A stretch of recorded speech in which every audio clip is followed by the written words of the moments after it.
रायपुर से इस वक्त की बड़ी खबर, जहां सीजीपीएससी पूर्व चेयरमैन टामन सोनवानी कोर्ट में पेश हुए हैं। बड़ी खबर, जहां बजरंग पावर इस्पात के डायरेक्टर एसके गोयल को भी कोर्ट में पेश किया गया है। सीबीआई विशेष कोर्ट लीलाधर यादव की बेंच में पेश किया गया है। सीबीआई की कड़ी सुरक्षा में दोनों आरोपियों को पेश किया गया है। सीबीआई आरोपियों की रिमांड मांगेगी, जहां कुछ देर में फैसला आएगा। बड़ी खबर इस वक्त की, जहां कुछ ही देर में फैसला, दोनों आरोपियों को यहां पर पेश किया गया है कोर्ट में। सीजीपीएससी पूर्व चेयरमैन टामन सोनवानी कोर्ट में पेश हुए हैं, जहां बजरंग पावर इस्पात के डायरेक्टर एसके गोयल को भी कोर्ट में पेश किया गया है। सीबीआई विशेष कोर्ट लीलाधर यादव की बेंच में पेश किया गया है। सीबीआई की कड़ी सुरक्षा में दोनों आरोपियों को पेश किया गया है और यहां सीबीआई आरोपियों की रिमांड मांगती हुई नजर आएगी। कुछ देर में फैसला आएगा और सभी की निगाहें इस फैसले पर, जहां सीबीआई की कड़ी सुरक्षा के बीच दोनों आरोपियों को कोर्ट में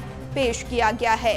सीजीपीएससी पूर्व चेयरमैन टामन सोनवानी को कोर्ट में पेश किया गया है। खबर पर ज्यादा जानकारी के साथ अविनाश हमारे साथ जुड़ चुके हैं। अविनाश, यहाँ पर ये बड़ा अपडेट, जहां सीजीपीएससी पूर्व चेयरमैन टामन सोनवानी को कोर्ट में पेश किया है, साथ ही यहाँ पर बजरंग पावर इस्पात के डायरेक्टर को भी कोर्ट में पेश किया गया है। कुछ ही देर में फैसला, सभी की निगाहें, क्या अपडेट?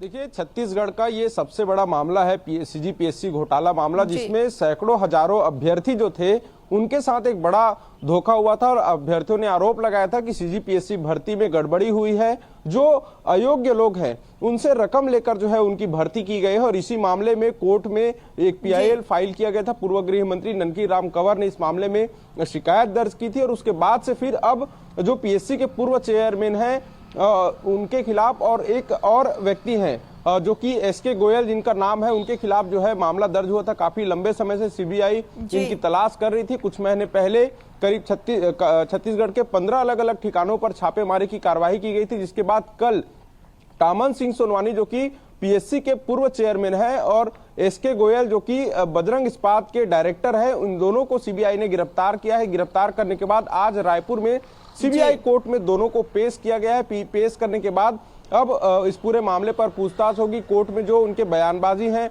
जो उनके बयान है वो लिए जाएंगे। इसके साथ ही उनके आगे आने वाले समय पे इस मामले में किस तरह से घोटाला हुआ, कैसे इस मामले का उजागर हुआ, कौन कौन लोग इसमें और शामिल थे, किनका किनका नाम है, इन तमाम चीजों पर पूछताछ करने के लिए सीबीआई अब जो है कोर्ट से रिमांड मांग सकती है। और कहीं ना कहीं आज का वो दिन उन तमाम अभ्यर्थियों के लिए जो वास्तविकता में मेहनत करते थे, जो ईमानदारी से पढ़ाई करते थे, एक प्रशासनिक अधिकारी, प्रशासनिक पुलिस के लिए जो तैयारी करते थे प्रशासनिक पदों पर जाने के लिए, उन्हें एक बड़ा इंसाफ मिलता नजर आ रहा है। और इस बात के लिए भी भारतीय जनता पार्टी ने सत्ता में आने से पहले वादा किया था मोदी की गारंटी में कि जब वो सत्ता पर आएंगे तो पीएससी घोटाले की जांच करेंगे। और आज वो दिन है जब इनके आरोपियों को गिरफ्तार कर लिया गया है। 45 लाख रुपए लेकर डिप्टी कलेक्टर जैसे पदों पर, डीएसपी के पदों पर भर्ती कराने का ये पूरा मामला था। और इस मामले पर आज सीबीआई ने कल 2 आरोपियों को गिरफ्तार किया, जिसमें मुख्य रूप से पूर्व पीएससी के चेयरमैन टामन सिंह सोनवानी और एसके गोयल जो कि बजरंग इस्पात के डायरेक्टर बताए जा रहे हैं, इनकी गिरफ्तारी हुई थी और आज उन्हें कोर्ट में पेश कर दिया गया। कुछ ही देर में ये जानकारी हो जाएगी कि कोर्ट उन्हें कितने दिन की रिमांड पर देती है, ताकि आने वाले समय में उनसे पूछताछ हो सके और पूछताछ के बाद और कई बड़े नामों का खुलासा इस मामले में हो सकता है। जी बिल्कुल, सीबीआई आरोपियों की रिमांड मांगती हुई नजर आएगी। क्या लगता है अविनाश, और भी परतें खुलती हुई नजर आएंगी, क्योंकि अब कहीं ना कहीं जांच का दायरा बढ़ता हुआ मामला सीबीआई के पास है और ये पहला कदम है जब उनकी गिरफ्तारी हुई है, कोर्ट में उन्हें पेश किया गया है। निश्चित तौर पर इस पूरे मामले में न केवल पीएससी के अधिकारी बल्कि कई बड़े नाम इसमें शामिल हो सकते हैं, क्योंकि जो पीएससी के जो पूर्व चेयरमैन हैं उनके परिवार के ही करीब 5 से 6 लोगों का सिलेक्शन पीएससी में हुआ था।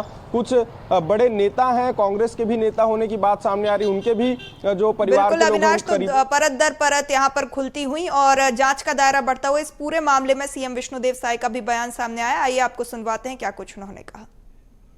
मतलब पीएससी घोटाले की जांच सीबीआई करेगी और कोई भी दोषीदार बख्शे नहीं जाएंगे। और मुझे बताते हुए खुशी हो रही है कि पीएससी घोटाले को हम लोगों ने सीबीआई को सौंपा और सीबीआई जांच कर रही है। और कल ही जो पीएससी के चेयरमैन थे उनको गिरफ्तार की है और एक और व्यक्ति जिन्होंने अपने शायद बेटे बहू की नियुक्ति कराई थी और CSR मद से उसका भुगतान हुआ था। तो ये सब एकदम प्रमाणित है। तो CBI अपना काम कर रही है और कोई भी दोषीदार इसमें भी बख्शे नहीं जाएंगे। जो भी दोषीदार हैं उनके ऊपर कार्रवाई होगी। चलिए, हमारे साथ अविनाश लगातार बने हुए। अविनाश, सीएम का भी बयान सामने है, उन्होंने कहा दोषियों के खिलाफ कड़ी कार्रवाई की जाएगी और कहीं ना कहीं अब जो है साय सरकार भी प्रतिबद्ध है आरोपियों के खिलाफ कड़ी कार्रवाई के लिए। जैसे कि हमने पहले ही बताया कि जब भारतीय जनता पार्टी सत्ता में नहीं आई थी तब भी उन्होंने वादा किया था और सत्ता में आने के बाद शायद सरकार ने इस बात के लिए उन तमाम अभ्यर्थियों से कहा है कि अब अभ्यर्थियों को किसी भी तरह की डर भय की आवश्यकता नहीं है, वो ईमानदारी से तैयारी करें और सिस्टम पर भरोसा रखें, बीजेपी की सरकार पर भरोसा रखें। उनकी सरकार में इस तरह की कोई भी गड़बड़ी नहीं होगी। दूसरी बड़ी बात मुख्यमंत्री ने आज जो कही है कि जो PSC घोटाले में जांच का जो वादा सरकार ने किया था वो जांच का वादा पूरा होता हुआ नजर आ रहा है। कोई भी दोषी, न केवल टामन सोनवानी, न केवल SK गोयल, बल्कि इस मामले में जितने भी लोग संलिप्त थे वो उन तमाम लोगों को बख्शा नहीं जाएगा। जो भी दोषी होगा उसके ऊपर कार्रवाई की जाएगी।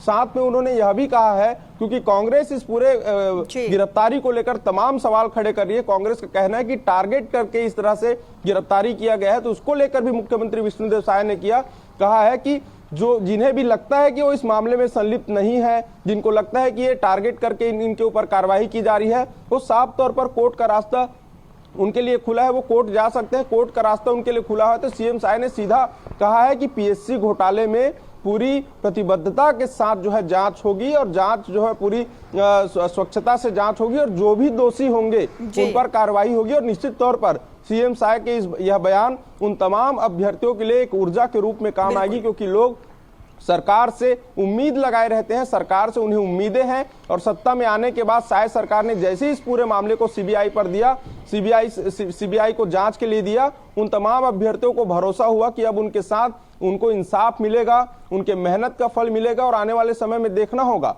कि जिन लोगों की भर्ती फर्जी तरीके से हुई है क्या उन पर भी कार्रवाई होगी। ये तमाम जो खुलासे हैं जी वो परत दर परत खुलते जाएंगे। अभी कोर्ट में पेश किए हैं, कोर्ट में पेश के बाद पता चलेगा कि कितने दिनों की रिमांड मिलती है और रिमांड में पूछताछ के बाद पता चलेगा कि किसका इसके पीछे हाथ था, किसने सह दिया, क्या सरकारी तंत्र इस पर थे, क्या सरकार के लोग इसमें थे, ये तमाम कौन कौन लोग शामिल थे, इसकी भी जांच होगी और पूरे तरीके से इस पूरे मामले का एक बड़ा खुलासा जो है छत्तीसगढ़ में देखने को मिलेगा। बिल्कुल बिल्कुल, पूरा मामला जांच का विषय है। साथ ही नजर बनाए रखेगा फैसले पर, अपडेट्स आपसे लेते रहेंगे। फिलहाल तमाम जानकारी साझा करने के लिए आपका बहुत शुक्रिया। और